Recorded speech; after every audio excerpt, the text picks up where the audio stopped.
In a previous video I blocked up an old window opening that wasn't needed, and in this one I'll be adding render and Pebbledash to try and make it blend in with the rest of the wall. Because I'm going to be rendering over aerated lightweight blocks, quite a weak mix is needed. I'm going to be doing this in 2 coats. For the first coat, which is the scratch coat, I'm going to be mixing 5 scoops of this plastering sand with 1 cement.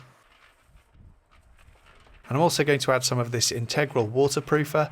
There are instructions on the bottle about how much to use, but I just measured it out by eye with a bit of guesswork. The waterproofer only needs adding to the scratch coat, not the top coat, but more on that later. And then some plasticizer just to help keep the mix loose and workable.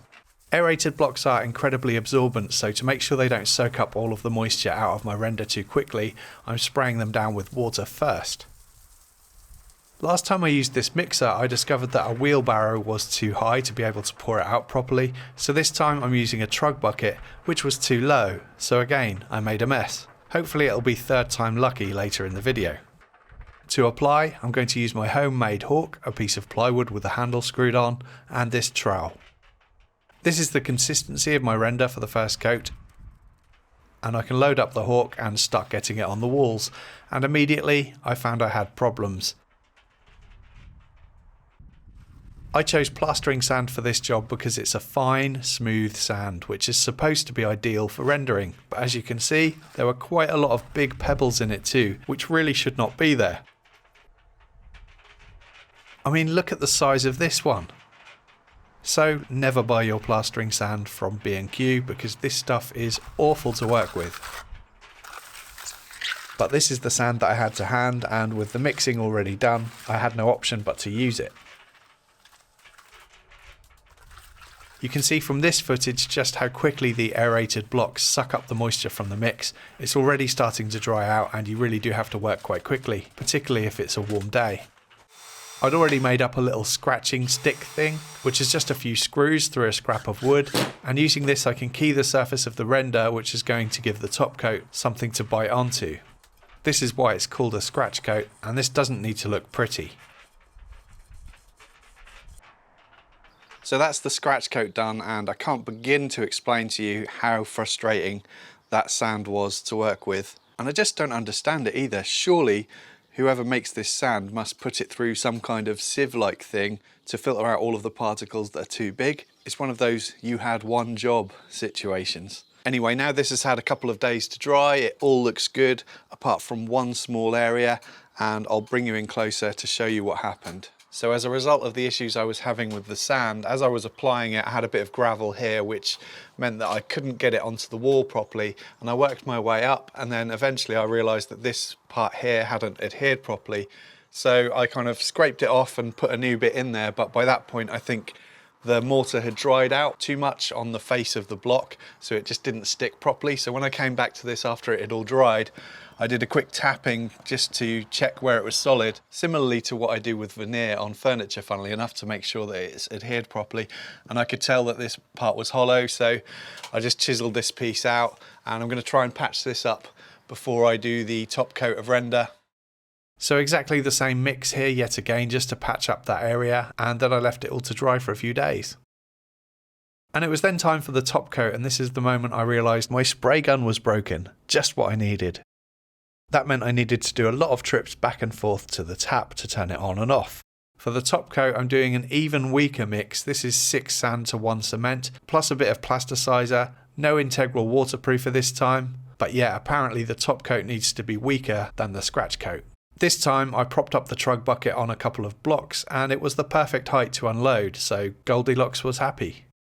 And you can tell I'm not particularly good at this rendering malarkey. I'm dropping a lot on the floor, but to be honest it really shouldn't matter as this is all going to be covered up.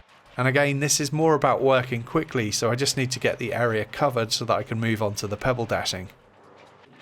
I found it was helpful to use a piece of wood to flatten it off as it takes away any high spots and smooths things out even more. Thank you to Traderify for sponsoring this video. Traderify is an all-in-one job management application for mobile and desktop, designed especially for busy tradespeople. You can use the application to manage incoming inquiries, raise quotes and issue and track invoices, timesheets, appointments, reporting and loads more. It basically takes all of the hassle out of doing boring admin work. For a free 14-day trial, you can use the link in the description box below. And if you'd also like to get 50% off Tradeify for 3 months once the trial expires, you can use the promo code RAGandBone when you sign up. And then it was the fun part, hurling stones at it. And for this I used 10mm gravel, and it's important to do this while the render is still nice and wet and loose, as otherwise the stones just don't embed themselves properly into the mix. And you can see a few areas where I had issues with that, but I was able to patch these areas up with a bit of extra wet mortar and another handful of stones as I went along.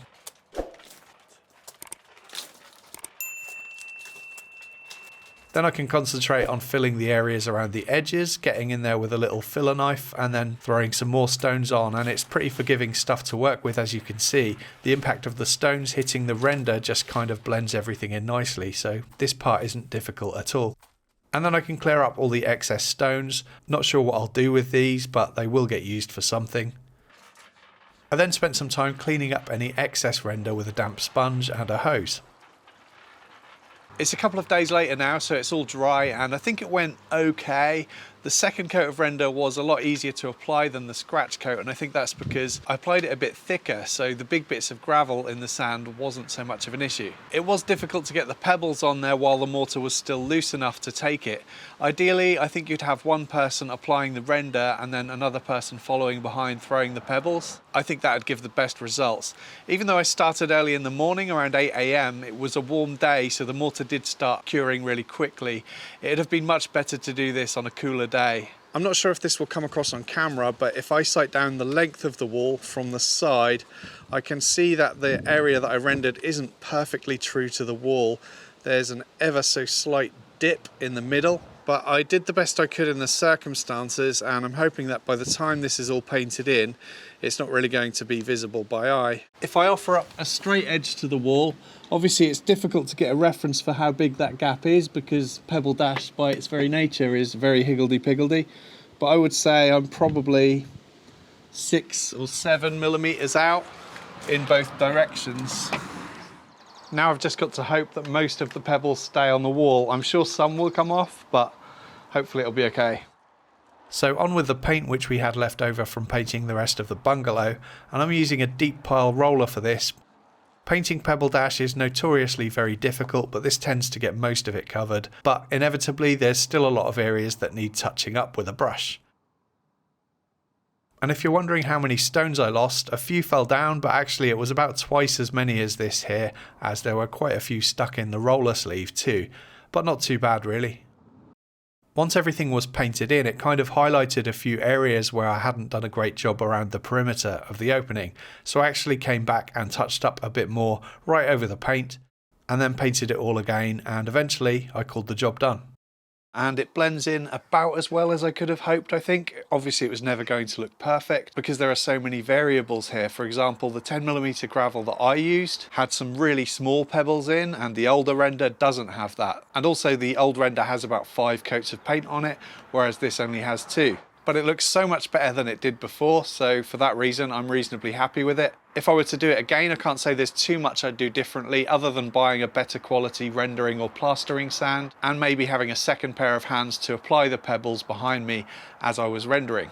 I thought it'd be interesting to compare the cost of DIYing this job with getting a builder to do it. And I'll start by saying that the quote I got for a builder to do this was really reasonable in my opinion. Actually, it was quite a bit cheaper than I expected. And I'd have been quite happy to pay the quoted price, which was £280, including labour and materials, to get it done by a builder whose work we really highly regard. He's done work for us before and he's excellent. And I'm sure he'd have done a much better job at this than I did. But sometimes for me, the temptation of having a go at something myself and learning a bit about something new, combined with saving some money and also getting a couple of videos out of it too, was what made me decide to have a go at this myself. And I don't regret it, even though it's not perfect, it's good enough for me. In total for materials, the cost was around £80, so I saved just over £200. Did I enjoy it? No, not really, but I also think that getting out of your comfort zone every now and again and learning something new is important, and it keeps things interesting. I want to thank Stuart at Proper DIY again for letting me borrow his mixer. Please subscribe to the channel for more videos if you'd like to help support the channel, plus get early access to the videos, exclusive content, free project plans and cut lists, and a name credit at the end of my videos. You'll find links to my Patreon and YouTube channel membership in the description box below. Thanks for watching.